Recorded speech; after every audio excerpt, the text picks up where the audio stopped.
तो जैसा कि आप स्क्रीन पे देख सकते हैं, आज हम रिलेटिव एटॉमिक मास के बारे में जानेंगे। So what is relative atomic मास? तो अगर हम इसकी पहले डेफिनेशन की बात करें तो relative atomic mass is the mass of relative atomic mass. REM is not random access memory, it is relative atomic mass. So relative atomic mass, it is the mass of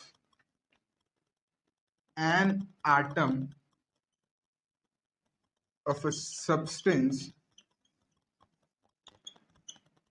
to 1/12 mass of an atom of C12 isotope of carbon। एक बार फिर से इसको देखिए। It is the mass of an atom of substance to 1/12 mass of an atom of C12 isotope of carbon। तो अब इसका मतलब क्या है?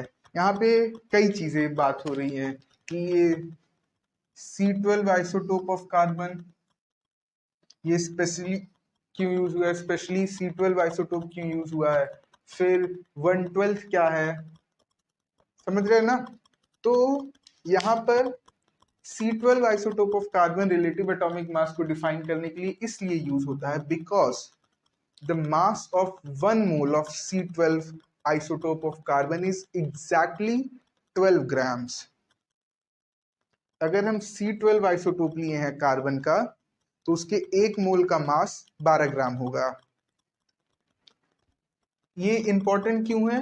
ये इंपॉर्टेंट क्यों है? क्योंकि ये एग्जैक्ट नंबर है। जैसे कि आप क्लोरीन का एटॉमिक मास देखते हो, क्लोरीन का तो वो 35.5 होता है।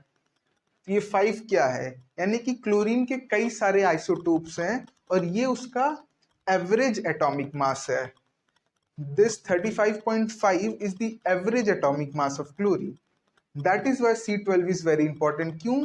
क्योंकि C12 का जो एटॉमिक मास है एग्जैक्टली 12 है, पॉइंट में नहीं है। तो कैलकुलेशन आसान हो जाती है, रिलेट करना आसान हो जाता है। Why C12? Because mass of C12 atom, because why C12? Because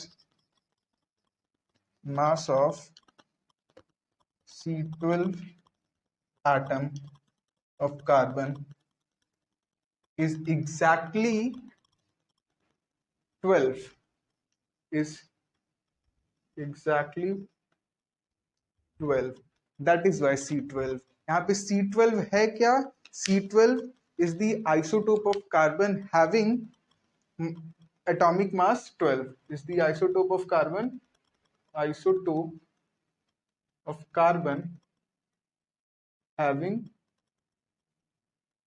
atomic mass 12। ठीक है ना? तो this is the definition of relative atomic मास। तो अब अगर अब इसको इलाबोरेट करें तो ये तो हो गया। अब अगर इसको इलाबोरेट करें और ढंग से, ये समझ में आ रहा है ना क्या हो रहा है यहाँ पर? मैं मिटा रहा हूं इसको, ठीक?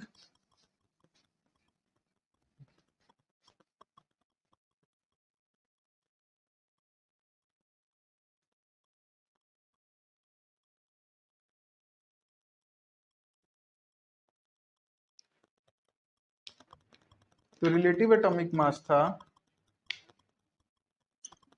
Relative atomic mass is equals to mass of an atom of a substance. An मतलब एक एटम, यानी कि mass of 1 atom of substance. अब ये सब्सटेंस कुछ भी हो सकता है जिसका रिलेटिव एटॉमिक मास निकाल रहे हैं, ठीक है ना? Upon 1/12 mass of an atom of C12, मतलब कि C12 कार्बन के एक एटम का 1/12वां मास लेंगे हम।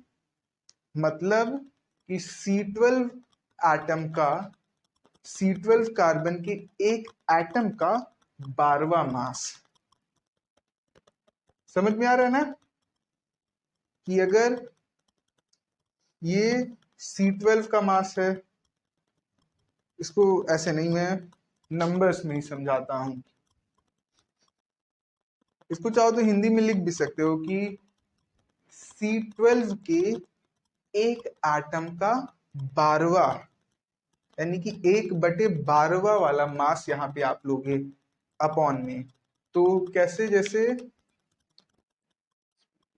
6.023 into 10 to the power 23 atoms of C12, mass of 6.023 into 10 to the power 23 atoms of C12 is 12, exactly 12 grams. 12 grams। तो ये तो इतना एटम है, एवोगैड्रो नंबर की जितना। हमको एन मतलब एक एटम का चाहिए, तो हम फिर से लिखेंगे mass of one atom of C12 will be equal to 112 by 6.023 into 10 to the power 23। तो ये हो जाएगा, ये कितना हो जाएगा, दिस विल बिकम 12U। ये क्या हो जाएगा, ये 12U। अभी हमने लास्ट वीडियो में देखा था ना। अब इसका, इस 12U का 1/12वां हिस्सा, इस 12U का 1/12वां हिस्सा, समझ रहे हैं ना। इसी डेफिनेशन से हम उस चीज को डिराइव करने की कोशिश कर रहे हैं। तो ऊपर का हो गया है, तो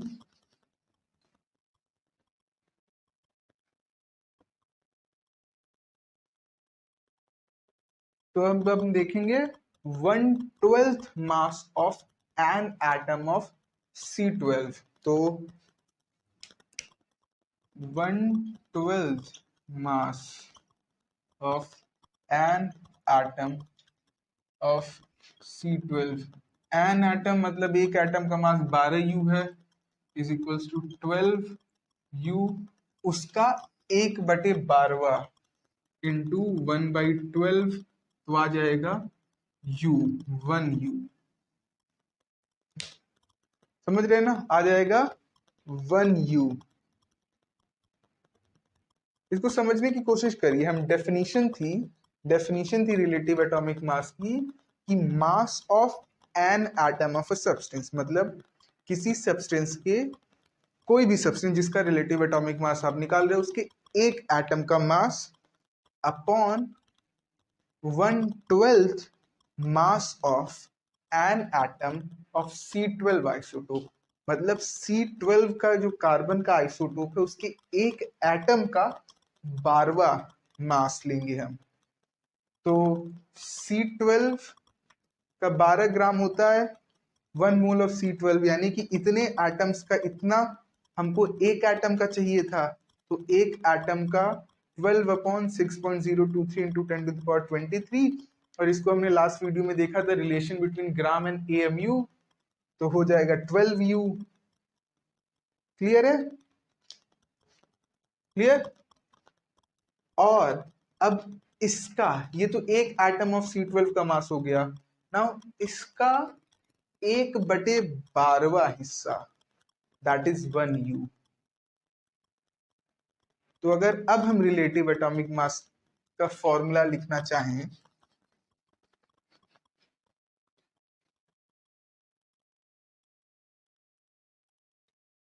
तो रिलेटिव एटॉमिक मास डेफिनेशन से ही फॉर्मूला लिखा गया है। तो relative atomic mass was, relative atomic mass is equals to mass of an atom of a substance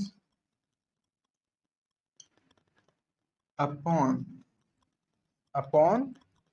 1/12 mass of an atom of C12. ठीक है ना, an atom of C12, तो ऊपर हो जाएगा मास of an atom of a substance upon 1 U upon 1 U।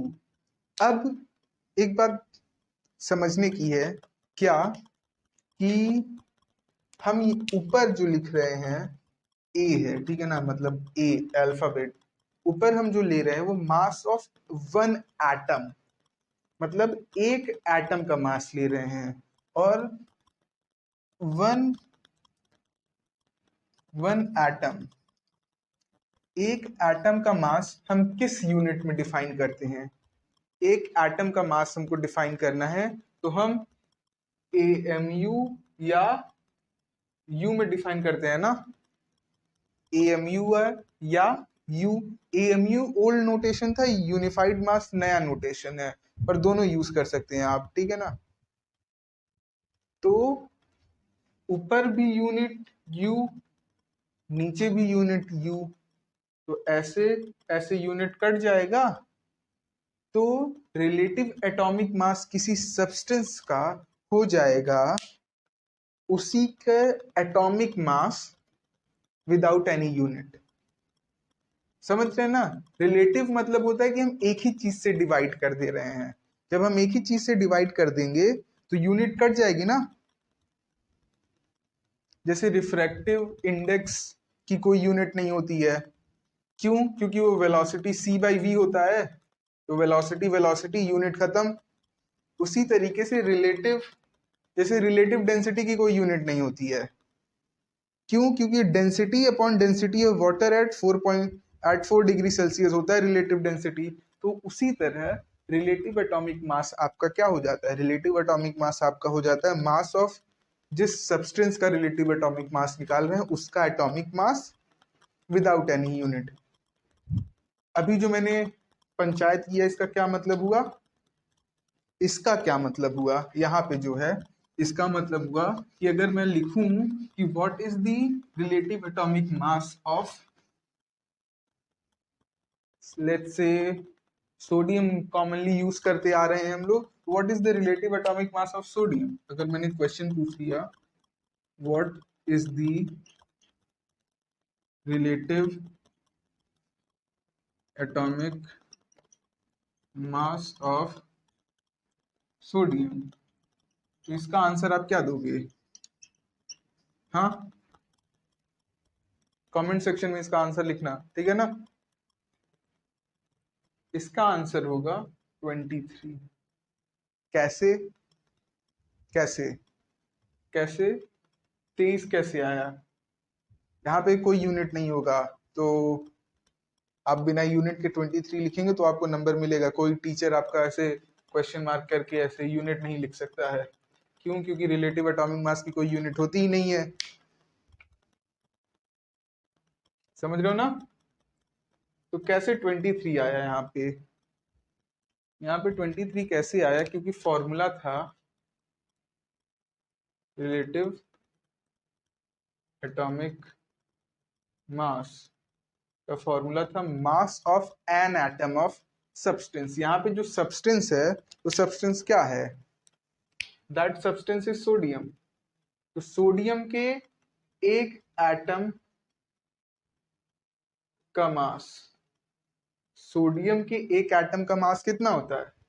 23U।